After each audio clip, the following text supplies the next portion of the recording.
कल ये रोशनदान निकालना भूल गए थे तो आज ये निकाल दिया।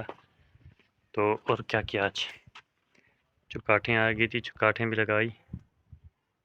और वो स्लेपें इतनी भारी थी, 5-5 बंदे भी नहीं उठा सकते थे ऊपर। तो बहुत ही तकलीफ़ और ज़ोर के साथ ये बड़ी ज़बरदस्ती से ऊपर हमने ये रखी हैं स्लेपें। बहुत ही ज़्यादा वज़न था तो और स्लेपें भी सारी लगा दी और बनाई एक ये दीवार। ठीक है, और गए हम फिर दूसरे कमरे में, फिर इसकी भी स्लेब रख दी और 2 कतार पीछे से भी लगा दिए इसके। और आए हम यहाँ पर, तो ये जो हमने लगाई और इसकी भराई की और जो है ना फिर इधर भी एक स्लेब रखी, उसके भी 2 कतार लगाए, वो भी फाइनल की।